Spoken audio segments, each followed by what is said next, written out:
بسم اللہ الرحمن الرحیم۔ السلام علیکم۔ آج کی یہ حقیقی داستان ایک ایسے شخص کی ہے جس کا نام چراغ بالی تھا، جو 25 سال تک جرائم کی دنیا کا بے تاج بادشاہ رہا۔ ان 25 سالوں میں جس کسی کی بھی حکومت آئی، جو بھی بڑے سے بڑا افسر یہاں تعینات ہوا، وہ چراغ بالی سے بخوبی واقف ہے۔ نہ کہ صرف موجودہ حکومت بلکہ تمام مقامی افسران اور دیگر ڈاکو لٹیرے چراغ بالی کا نام سن کر کانپتے تھے اور اس سے دور رہنے میں ہی اپنی عافیت سمجھتے تھے، کیونکہ چراغ بالی کسی عام انسان کا نام نہیں تھا بلکہ دہشت، بدماشی اور ایک اورا کا نام تھا۔ معزز خواتین و حضرات، چراغ بالی 1928 میں ضلع سرگودا کی تحصیل خوشاب کے علاقے ہڈالی کے ایک زمیندار گھرانے محمد حیات بالی کے گھر پیدا ہوا۔ چراغ بالی کے 4 بھائی اور 5 بہنیں تھیں۔ چراغ بالی بچپن ہی سے ضدی اور غصیلی طبیعت کا مالک تھا۔ چراغ بالی کے باپ نے اسے ہڈالی کے ایک سکول میں داخل کروا دیا۔ یہ اسکول میں ہم عمر لڑکوں کے ساتھ لڑتا اور جھگڑتا رہتا تھا۔ آئے دن اس کے والد کے پاس کسی نہ کسی بچے کی مار پیٹ کی شکایات موصول ہوتی رہتی تھی۔ مقامی اسکول سے مڈل کا امتحان پاس کرنے کے بعد اس کے والد نے اسے فوج میں بھرتی کروا دیا۔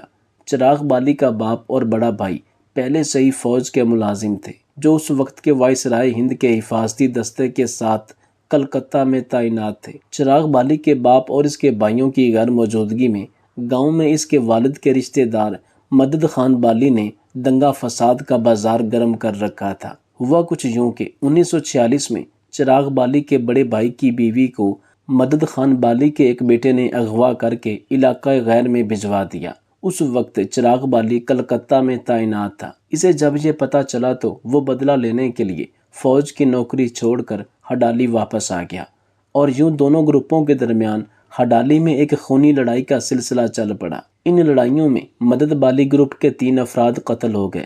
ان لڑائیوں کے دوران چراغ بالی نے مدد خان بالی کی مدد کرنے والے لوگوں سے بھی بدلہ لینے کا منصوبہ بنایا اور جرائم کی دنیا میں اپنا پہلا قدم رکھا، اور جرائم کی دلدل میں ایسا پھنسا کہ کبھی اس سے باہر نہ نکل سکا۔ چراغ بالی ہمیشہ اپنے دشمن کو ایسی چالاکی کے ساتھ قتل کرتا تھا کہ کوئی ثبوت بھی نہیں چھوڑتا تھا۔ اسی دوران چراغ بالی کی شادی ہو گئی، لیکن جرائم کی دنیا میں ہونے کی وجہ سے بیوی کو اپنے ساتھ نہ رکھ سکا۔ جیسے جیسے وقت گزرتا گیا، چراغ بالی کی دہشت پورے پنجاب میں پھیلتی گئی۔ سنگین وارداتیں، لوٹ مار، قتل و غارت اور بہت سے جرائم میں ملوث ہونے کی وجہ سے 1956 میں پنجاب پولیس نے اسے انتہائی خطرناک مجرم قرار دے دیا۔ 1956 سے 1962 تک چراغ بالی کے عروج کا پہلا دور تھا۔ اس دور میں چراغ بالی نے مدد بالی کے بیٹے کی بیوہ کو اغوا کر کے انتقاماً اس کے ساتھ شادی کر لی، اور اس دوسری شادی سے چراغ بالی کا ایک بیٹا ہوا۔ 1956 سے لے کر 1962 تک چراغ بالی اور پنجاب پولیس میں آنکھ مچولی کا کھیل چلتا رہا، لیکن اس کی وارداتوں میں دن بدن اضافہ ہی ہوتا چلا گیا۔ ضلع سرگودا میں چراغ بالی کے خلاف سنگین مقدمات درج ہوئے، جن میں قتل، اقدام قتل، ڈکیتی، اغوا وغیرہ کے مقدمات شامل تھے، لیکن پولیس تمام کوششوں کے باوجود اس کو گرفتار کرنے میں ناکام رہتی تھی۔ پولیس نے چراغ بالی کے سر کی قیمت 2 مربع زرعی زمین اور 10,000 روپے نقدی مقرر کر دی۔ چراغ بالی کی کارروائیاں حکومت کے لیے باعث پریشانی بننے لگیں۔ چراغ بالی کو گرفتار کرنے کے لیے حکومتی سطح پر ایک بڑی منصوبہ بندی کی گئی، جس کے نتیجے میں 1962 میں شاہپور کے ایک میلے پر چراغ بالی کو گرفتار کر لیا گیا۔ گرفتاری کے بعد چراغ بالی کو مختلف مقدمات کی بنا پر اس کو مجموعی طور پر عمر با مشقت اور ساتھ 48,000 روپے ہرجانہ کی بھی سزا سنائی گئی، اور اس کی جائیداد کی بھی ضبطی کی سزا سنائی گئی۔ 1962 سے 1971 تک چراغ بالی پاکستان کی مختلف جیلوں میں رہا، جن میں Mianwali jail, Sargodha jail, Sahiwal jail شامل ہے۔ ان مختلف جیلوں میں چراغ بالی کو پنجاب کے مشہور ڈاکوؤں کے ساتھ جیل میں وقت گزارنا پڑا۔ اس کے علاوہ نواب اکبر خان بگٹی، جو کہ بلوچستان کے وزیر اعلیٰ بھی رہ چکے ہیں اور کسی تعارف کے محتاج نہیں، ان کے ساتھ بھی ان کی جیل میں دوستی ہو گئی۔ جب 1971 میں چراغ بالی کے چھوٹے بھائی کا قتل ہوا تو اس نے اپنے بھائی کا بدلہ لینے کے لیے جیل سے فرار ہونے کا منصوبہ بنایا، اور وہ اس میں بھی کامیاب ہو گیا۔ چراغ بالی کے فرار ہونے کی خبر پورے پنجاب میں آگ کی طرح پھیل گئی۔ جیل سے فرار ہوتے ہی چراغ بالی نے اپنے دشمنوں کو چن چن کر قتل کرنا شروع کر دیا۔ وہ اکثر سوموار کے دن قتل کرتا اور علاقے میں دہشت پھیلاتا ہوا اندھیروں میں گم ہو جاتا۔ پولیس اور چراغ بالی میں آنکھ مچولی کا کھیل بہت عرصے تک جاری رہا۔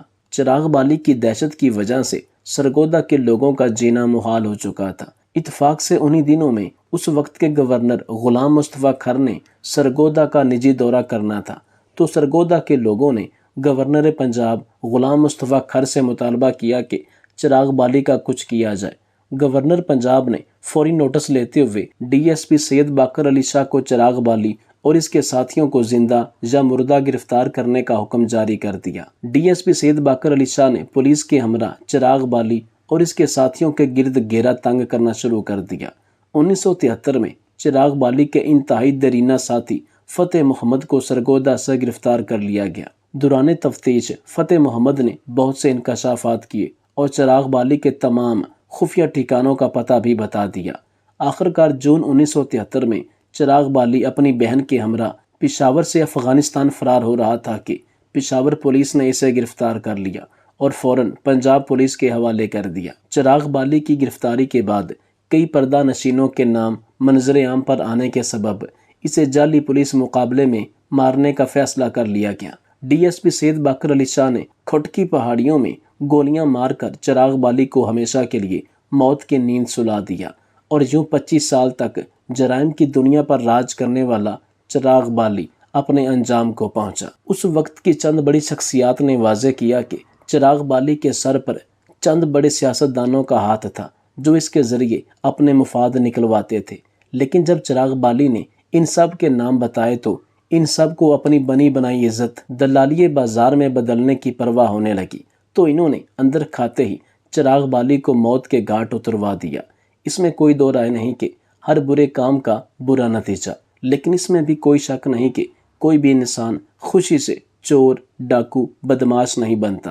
زندگی میں بعض دفعہ ایسے حادثات پیش آ جاتے ہیں، ایسی مجبوریاں آڑے آ جاتی ہیں کہ ایک سیدھا سادہ شریف آدمی بھی ہتھیار اٹھانے اور غنڈہ گردی کرنے پر مجبور ہو جاتا ہے۔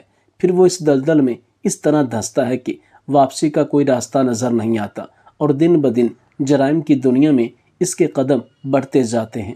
چند لوگ مقامی سطح پر اور چند لوگ ملکی سطح پر مشہور ہو جاتے ہیں۔ یہاں پر یہ کہنا بھی بے جا نہ ہوگا کہ ہمارے ملک کی ریاست ایک ماں کے فرائض ادا کرنے میں اب تک ناکام رہی ہے، کیونکہ جہاں جس ریاست میں قانون کی حکمرانی ہو تو وہاں پر ایسے عناصر پیدا ہی نہیں ہوتے۔ جب لوگوں کو مساوی انصاف فراہم کیا جائے تو کوئی شخص بھی قانون اپنے ہاتھ میں نہیں لیتا۔ چراغ بالی کے بارے میں آپ کیا رائے رکھتے ہیں؟ کامنٹ باکس میں ضرور آگاہ کیجیے گا۔